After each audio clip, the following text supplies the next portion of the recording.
تہذیب سے تو نے روشنی مانگی ہے، مغربی تہذیب سے تو نے روشنی، ظلمت شب سے نہیں ممکن اجالے کا حصول۔ وطن تو آزاد ہو چکا ہے، دل و دماغ ہیں غلام اب بھی۔ وطن تو آزاد ہو چکا ہے، دل و دماغ ہیں غلام اب بھی۔ پیے ہوئے ہیں شراب غفلت، عوام ہوں یا خواص اب بھی۔ غلط ہے نعرہ یہ تیرا ساقی، بدل گیا ہے نظام محفل۔ غلط ہے نعرہ یہ تیرا ساقی، بدل گیا ہے نظام محفل۔ وہی شکستہ سی بوتلیں ہیں، وہی ہیں ٹوٹے سے جام اب بھی۔ میرے واجب الاحترام قابل صد احترام بھائیوں، دوستوں، بزرگوں، ہم اپنی سوسائٹی کے اندر دیکھتے ہیں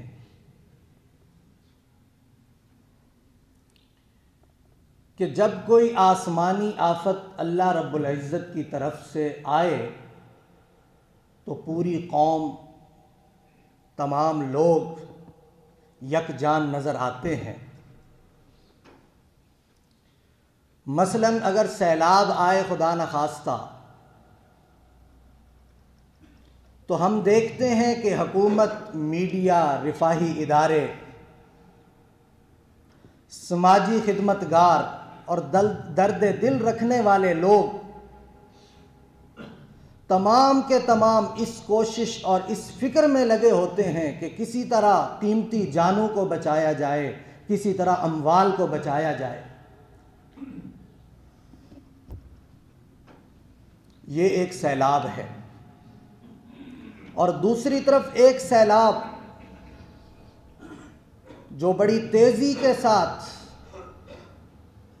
ہم پر اثر انداز ہو رہا ہے،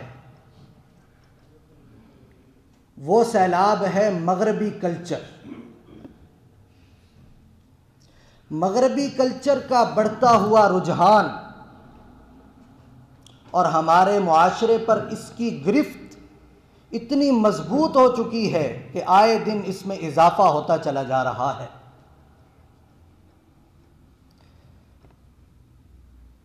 اس سیلاب میں جانیں اور مال کا نقصان ہوتا ہے۔ یہ جو مغربی کلچر کا سیلاب امڈ آیا ہے، اس کا نقصان ہمارے عقائد پر، ہماری عبادات پر، ہمارے معاشرہ اور ہمارے اخلاقیات پر بڑی تیزی کے ساتھ اثر انداز ہو رہا ہے۔ جیسے اس سیلاب سے جانیں اور مال غیر محفوظ ہو جاتے ہیں، اس مغربی کلچر والے سیلاب سے آج ہمارے عقائد، ہمارے عبادات اور ہمارا معاشرہ غیر محفوظ ہے۔ ان دونوں سیلابوں میں فرق کیا ہے؟ جب یہ سیلاب آئے جس سے جانیں اور جس سے مال غیر محفوظ ہیں، تو ہر بندہ کوشش میں ہے کہ اس سیلاب کے سامنے بند باندھا جائے، اس کو روکا جائے، اس سے جانوں اور مالوں کی حفاظت کی جائے۔ لیکن دوسری طرف یہ جو سیلاب ہے مغربی کلچر والا، یہ ایسا سیلاب ہے کہ ہمیں فکر ہی نہیں ہے کس طرح یہ ہماری روایات کو تہس نہس کر رہا ہے، کس طرح ہمارے دین اور ایمان کا نقصان کر رہا ہے۔ اور یاد رکھیے کہ دین اور ایمان کی حفاظت جان اور مال کی حفاظت سے کہیں مقدم ہوا کرتی ہے۔ ایک بندہ مومن کا حقیقی سرمایہ یہ مال و دولت نہیں ہوتا۔ ایک بندہ مومن کا حقیقی سرمایہ یہ ایمان ہے جو اللہ رب العزت نے ہمیں عطا فرمایا ہے۔ اسی لیے ہماری آج کی گفتگو کا عنوان ہے اسلامی معاشرے پر بڑھتے ہوئے مغربی کلچر کے اثرات اور اس کا سدباب۔ پہلے تو یہ سمجھیں کہ کلچر کیا ہوتا ہے۔ اردو میں ثقافت لفظی معنی. کلچر کے ساتھ ایک اور لفظ سویلائزیشن، تہذیب بھی استعمال ہوتا ہے. اصطلاحی مفہوم اس کا کیا ہے؟ کلچر کہتے کسے ہیں؟ کلچر کہتے ہیں عقائد، اقدار اور زندگی گزارنے کے اصولوں کی وہ بنیادی قدریں جو کسی انسانی گروہ میں مشترک ہوتی ہیں، ان کا اساس ہوتی ہیں، جن کی بنیاد پر وہ قوم، وہ جماعت دوسرے لوگوں سے، دوسری قوموں سے، دوسری جماعتوں سے جداگانہ حیثیت رکھتی ہے. تو میرے بھائیو، اسلام کا بھی ایک اپنا کلچر ہے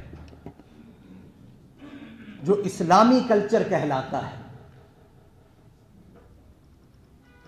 اسلام ایسا مذہب ہے کہ جو اپنے ماننے والوں کو نہ ماننے والوں سے جدا کرتا ہے.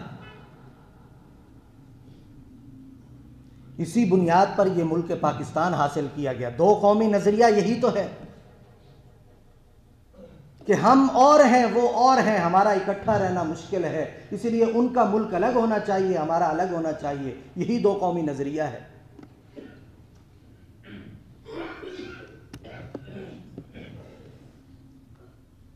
تو اسلامی ثقافت کیا ہے؟ اسلام ایک مکمل ضابطۂ حیات ہے. اسلام صرف یہ نہیں ہے کہ آخرت کی تیاری کر لو، دنیا جیسے گزار لو. دنیا گزارنے کا کوئی پیمانہ اسلام نے مقرر نہیں کیا، کوئی ثقافت، کوئی کلچر ہمیں نہیں دیا، ہرگز ایسا نہیں ہے. اللہ رب العزت فرماتے ہیں الیوم اکملت لکم دینکم واتممت علیکم نعمتی ورضیت لکم الاسلام دینا، کہ اللہ تعالیٰ نے دین اسلام کو مکمل کر دیا، تام کر دیا، اور اپنی نعمتوں کو تام کر دیا. تو چھوٹے سے چھوٹا مسئلہ یا بڑے سے بڑا مسئلہ، درمیانی تمام مسائل، کوئی ایسا نہیں ہے کہ اسلام نے اس کا حل پیش نہ کیا ہو. یہ اسلامی ثقافت ہے، یہ اسلامی کلچر ہے. لیکن میرے بھائیو یاد رکھیے، کسی بھی معاشرے یا قوم کا زوال کب شروع ہوتا ہے؟ کسی بھی معاشرے یا قوم کا زوال اس وقت شروع ہوتا ہے، اس کی علامت یہ ہوتی ہے کہ وہ اپنی اقدار کو، اپنے اصولوں کو، اپنے طریقہ کاروں کو پس پشت ڈال کر اغیار کے پیچھے چل پڑتا ہے. جو قوم اس طرح کرے، جس قوم کا یہ ترہ امتیاز ہو جائے، جس قوم کا یہ وتیرہ ہو جائے، سمجھ لیجئے کہ اس قوم کا زوال شروع ہو چکا ہے. آج ہم اپنے آپ پر غور کریں کہ ہماری کیا حالت ہے. ہم کتنا اسلامی اقدار کو یا اسلامی کلچر کو فالو کرتے ہیں؟ ہم اپنے آپ کو دیکھیں. اللہ رب العزت فرماتے ہیں لَقَدْ كَانَ لَكُمْ فِي رَسُولِ اللَّهِ أُسْوَةٌ حَسَنَةٌ. تمام مسلمانوں کے لیے اسوہ حسنہ اور رول ماڈل کی حیثیت اگر کوئی شخصیت ہے تو وہ حضور علیہ السلام ہیں. ہم اپنے آپ میں غور کریں کہ ہم کتنا حضور علیہ السلام کی سنتوں پر، حضور صلی اللہ علیہ وسلم کے بتائے ہوئے طریقوں پر چلتے ہیں. ہم اپنے آپ میں غور کریں. ہر شخص اپنے آپ کو بہتر جانتا ہے. من آنم کے من دانم، جو میں ہوں وہ میں خود جانتا ہوں، مجھ سے بہتر اور مجھے کوئی نہیں جان سکتا. تو ہم میں سے ہر شخص اگر اپنے گریبان میں جھانک کر دیکھے تو نتیجہ سامنے آئے گا کہ ہم اسلامی کلچر کو کتنا فالو کر رہے ہیں اور مغربی کلچر کو کتنا فالو کر رہے ہیں. یہ ذہنی غلامی کا علامت ہے. تو جب ہم نے مغربی کلچر کو اپنایا تو اس کے اثرات بھی پھر ہمارے اوپر آنا شروع ہوئے. مغربی کلچر کے اثرات آج ہمیں اپنے معاشرے اور سوسائٹی کے اندر جا بجا نظر آ رہے ہیں. حالانکہ اللہ رب العزت نے دین اسلام کو غلبہ عطا کرنے کے لیے بھیجا تھا۔ اللہ تعالیٰ فرماتے ہیں هُوَ الَّذِي أَرْسَلَ رَسُولَهُ بِالْهُدَى وَدِينِ الْحَقِّ، کہ اللہ تعالیٰ نے حضور علیہ السلام کو اور ان کو یہ دین حق دے کر کیوں بھیجا؟ مقصد کیا تھا؟ مقصد یہ تھا لِيُظْهِرَهُ عَلَى الدِّينِ كُلِّهِ، تاکہ یہ دین تمام ادیان پر غالب ہو جائے۔ تو ہونا تو یہ چاہیے تھا کہ لوگ ہمارے پیچھے چلتے، ہمیں اپنی اس جو دولت ہمارے پاس ہے ہمیں اس کی اتنی قدر نہیں ہے کہ ہم اس پر عمل کریں، اس کے پیچھے چلیں، ہم اغیار کے پیچھے چل پڑے ہیں، ہمیں اس کی قدر نہیں ہے۔ اللہ تعالیٰ نے دین کو بھیجا ہی اس لیے کہ یہ تمام ادیان پر غالب آئے۔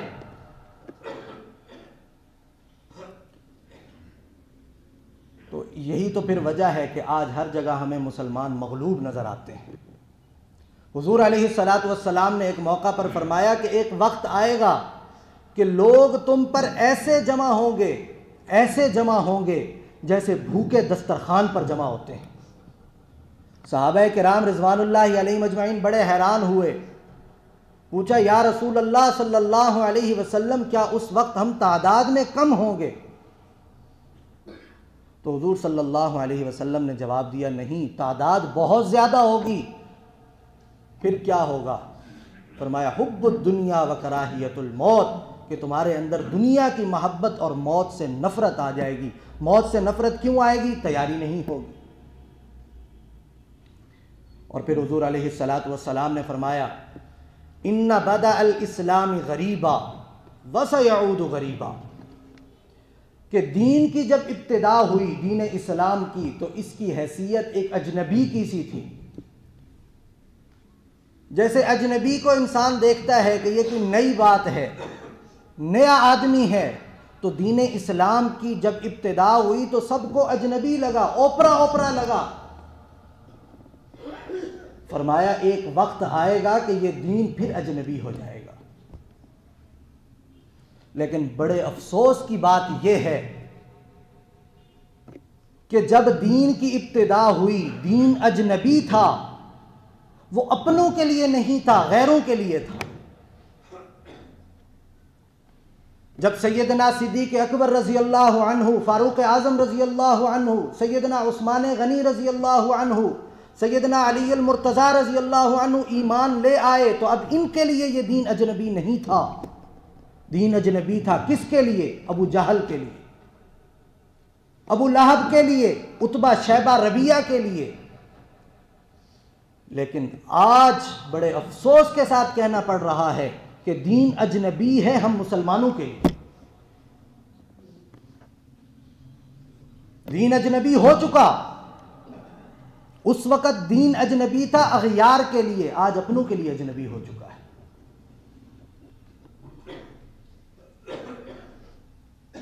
کوئی داڑھی والا نظر آئے تو بڑا عجیب سا لگتا ہے، وحشت آتی ہے۔ گھر میں کوئی داڑھی رکھ لے، گھر والے تانو تشنی ملا ہو گیا۔ نماز کی پابندی شروع کر دے، لوگ حیران ہو جاتے ہیں، آج کل دیکھو اس کا اٹھنا بیٹھنا کس کے ساتھ ہے، پیچھا کرو، پتہ کرو۔ اجنبی، ہمارے اپنے لیے۔ تو حضور صلی اللہ علیہ وسلم کی احادیث پر غور کرنے سے معلوم ہوتا ہے کہ آج ہم کس جگہ پر کھڑے ہیں۔ وجہ کیا ہے؟ پیچھے بنیادی وجہ یہ ہے کہ ہم نے اسلامی ثقافت کو چھوڑ کر مغربی ثقافت کو اپنا لیا ہے، اسی لیے آج ہمارے لیے یہ دین اجنبی ہو چکا ہے۔ پھر اس کے برے اثرات دیکھیے۔ اسلام نے منع کیا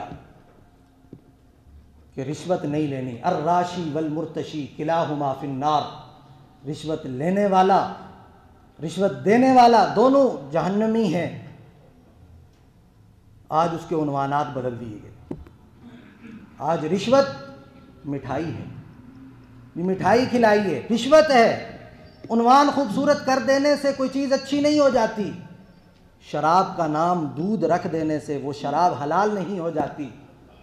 تو اگر آپ رشوت کا نام کچھ بھی رکھ لیں وہ حلال نہیں ہوگی۔ آج ہم اپنے معاشرے کے اندر اس رشوت کو دیکھیں، کوئی کام رشوت کے بغیر جائز کام ہو سکتا ہے، پورے کا پورا آوا ہی بگڑا ہوا ہے، پورے سسٹم کو لپیٹ میں لے رکھا ہے۔ اور پھر دیکھیے اللہ رب العزت نے فحشاء منکر سے منع کیا، بے حیائی کے قریب جانے سے بھی فرمایا وَلَا تَقْرَبُوا الزِّنَا، زنا کے قریب تک نہیں جانا، کہیں ایسا نہ ہو کہ اس میں مبتلا نہ ہو جاؤ۔ فرمایا ان اللہ یأمرکم بالعدل والاحسان وایتاء ذی القربى وینہی عن الفحشاء، اللہ تعالیٰ تمہیں فحشاء سے روکتے ہیں، اچھی چیزوں کا حکم دیتے ہیں، بری چیزوں سے روکتے ہیں۔ سب سے پہلی چیز جس کا ذکر کیا وہ فحشاء ہے، وینہی عن الفحشاء۔ تو آج ہم دیکھیں دوسری طرف شیطان کا راستہ بھی اللہ تعالیٰ نے دو راستے دکھا دیے، ہدیناہ النجدین، اللہ تعالیٰ نے دو راستے دکھا دیے۔ ایک یہ رحمان والا راستہ، ان اللہ یأمرکم بالعدل والاحسان وایتاء ذی القربى وینہی عن الفحشاء والمنکر، رحمان والا راستہ۔ اور دوسری طرف شیطان والا راستہ، کیا فرمایا ولا تتبعوا خطوات الشیطان، شیطان کی اتباع نہ کرنا، انما یأمرکم بالفحشاء، شیطان تمہیں فحشاء کا حکم دے گا۔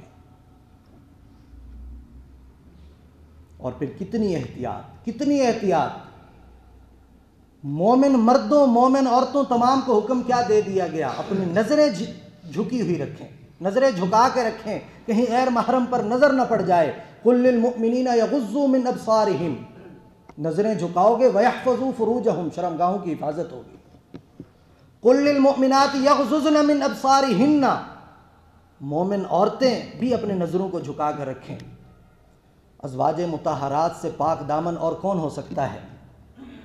ایک موقع پر ایک نابینا صحابی حضور صلی اللہ علیہ وسلم کی خدمت میں تشریف لا رہے تھے۔ حضور علیہ السلام نے دیکھا ازواج مطہرات کو، فرمایا کہ اندر چلی جاؤ۔ تو انہوں نے فرمایا آقا وہ تو نابینا ہے۔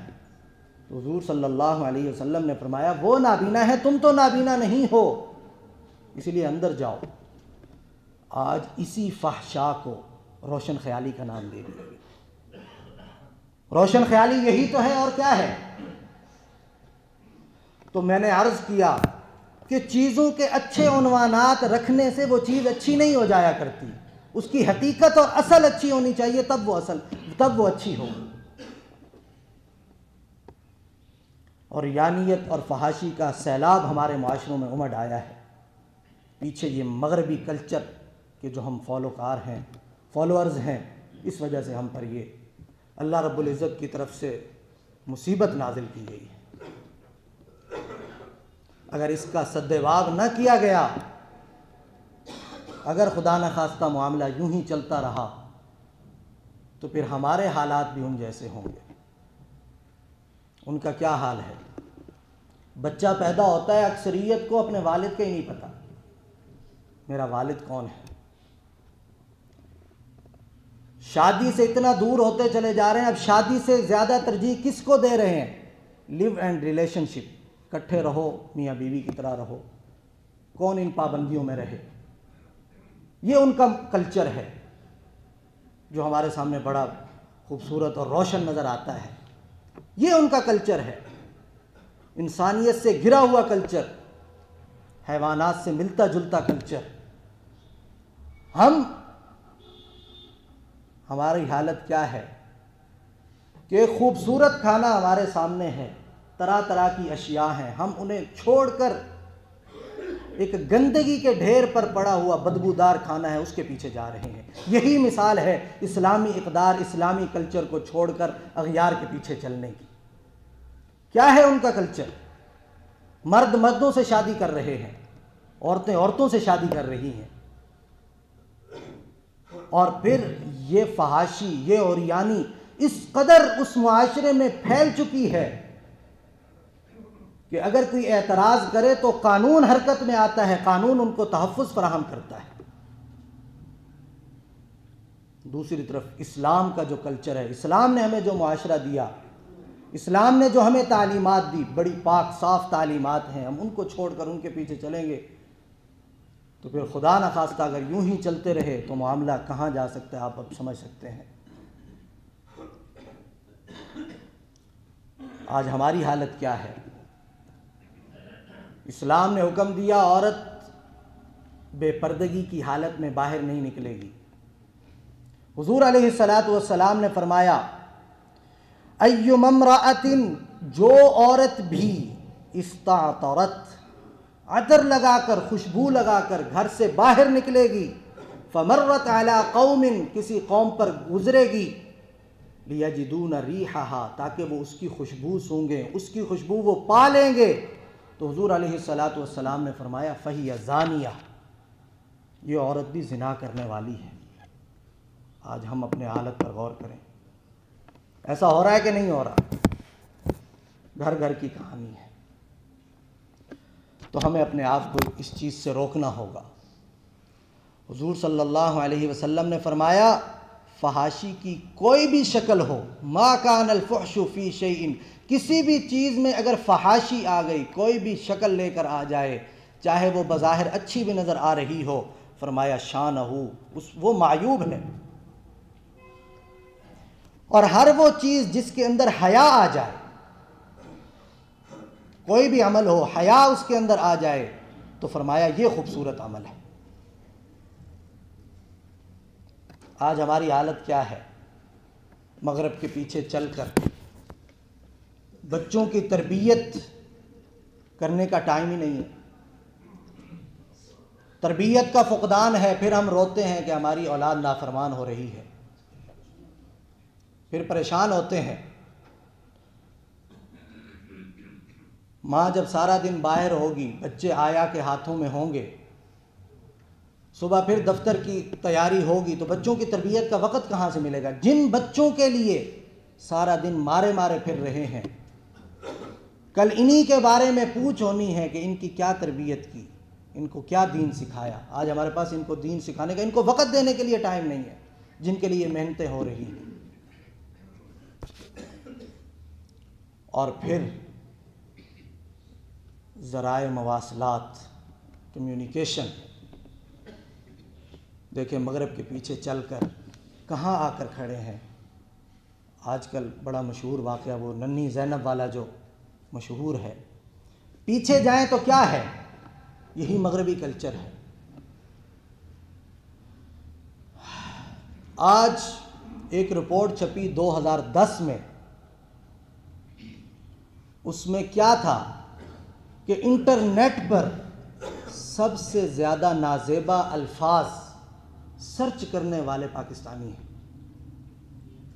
اگرچہ انہوں نے جو ہے نا، ٹھیک ہے، تعصب سے کام لیا ہوگا، کیا ہم یہ دیکھیں کہ ایسا نہیں ہے؟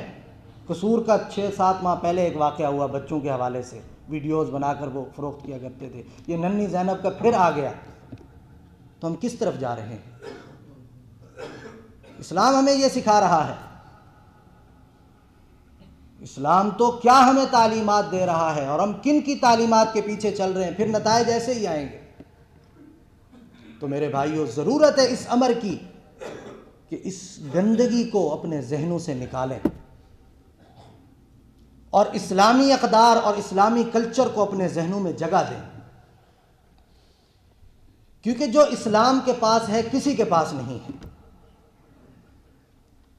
اللہ رب العزت فرماتے ہیں حضور صلی اللہ علیہ وسلم کی زندگی ہی تمہارے لیے اسوہ حسنہ ہے۔ تمہیں کسی بھی جگہ پر رول ماڈل کی ضرورت پیش ہوتی ہے تو حضور صلی اللہ علیہ وسلم کی زندگی کو دیکھو، وہی تمہارے لیے رول ماڈل ہے۔ اس کے لیے ضروری کیا ہے؟ ضروری یہ ہے کہ اسلام کی عظمت ہمارے دلوں میں بیٹھے، پیغمبر علیہ الصلاۃ والسلام کی عظمت ہمارے دلوں میں ہو۔ اسلام ہونے پر، مسلمان ہونے پر فخر ہوگا تو ہی اسلامی اعمال وجود میں آئیں گے۔ آج اگر ہم عمل نہیں کر رہے تو اس کا مطلب کیا نکلا؟ کہ ہم شرمندہ ہیں کہ ہم مسلمان ہیں؟ نہیں میرے بھائیو، ہرگز ایسا نہیں۔ ہمیں اپنے آپ کو مسلمان کہلوانے پر فخر ہونا چاہیے۔ پہلی جب فخر ہوگا تو تب اسلام کے مطابق اعمال ہوں گے۔ دینی علوم سے واقفیت بڑی ضروری ہے، دنیاوی علوم کے لیے بڑی محنت کرتے ہیں، کریں، خوب کریں، لیکن اپنے بچوں کو دین سے دور نہ کریں، دینی تعلیمات سے دور نہ کریں۔ آج حالت کیا ہوتی ہے؟ بچے کو بہت پڑھا لیا، بہت کچھ اس پر محنت کر لی، اچھے سے اچھے ایجوکیشن سینٹر میں اس کو داخل کرایا، ہم مر جاتے ہیں، ہمارے بچے ہمارا جنازہ پڑھنے کے قابل نہیں ہوتے۔ دینی تعلیم کا یہ حال ہے۔ تو اپنے بچوں کو دینی تعلیم سے روشناس کرائیں، یہ ہماری ذمہ داری ہے اور اس کی پوچھ ہونی ہے۔ روپیہ پیسہ کتنا چھوڑ کے آئے، پوچھ ہو یا نہ ہو، لیکن یہ پوچھ ضرور ہونی ہے کہ اپنے بچوں کو دینی تعلیم کتنی دی۔ الا کلکم راع وکلکم مسئول عن رعیتہ، تم میں سے ہر شخص نگہبان ہے، ہر شخص حکمران ہے، اور ہر شخص سے اس کی رعایا کے بارے میں پوچھ ہوگی۔ تو یہ بچے ہماری رعایا ہیں، ان کے بارے میں ہم سے پوچھ ہونی ہے۔ اور ہر عمل کرتے ہوئے آخرت پیش نظر رہے کہ ہم نے مرنا بھی ہے۔ کل نفس ذائقۃ الموت، ہر نفس نے موت کا ذائقہ چکھنا ہے۔ دنیا میں 20 مسائل، 20 مذاہب، 20 اختلاف، لیکن موت ایسی اٹل حقیقت ہے کہ جس سے کوئی انکار نہیں کر سکتا۔ اور پھر مسلمان کا عقیدہ کیا ہے؟ مسلمان کا عقیدہ ہے کہ مرنے کے بعد ایک اور زندگی شروع ہو جاتی ہے جو نہ ختم ہونے والی ہے۔ تو کوئی بھی عمل کریں، کوئی بھی عمل کریں، تو یہ ہمیشہ ذہن میں رہنا چاہیے کہ ہم نے مرنا ہے، مرنے کے بعد جو عمل کر رہے ہیں اس کا حساب کتاب بھی ہونا ہے۔ فَمَن يَعْمَلْ مِثْقَالَ ذَرَّةٍ خَيْرًا يَرَى وَمَن يَعْمَلْ مِثْقَالَ ذَرَّةٍ شَرًّا يَرَى، نہ کوئی چھوٹا سا شر ہوگا وہ بچ پائے گا، نہ چھوٹی سی خیر اور نیکی کی بات ہوگی وہ وہاں بچ پائے گی۔ سب کچھ اللہ رب العزت کے سامنے پیش کیا جائے گا۔ تو دعا ہے کہ اللہ رب العزت ہم سب کو اسلامی اقدار، اسلامی روایات، اسلامی کلچر کی عظمت ہمارے دلوں میں پیدا فرمائے اور مغربی یلغار سے ہماری حفاظت فرمائے۔ وآخر دعوانا الحمدللہ رب العالمین۔ سنت اللہ۔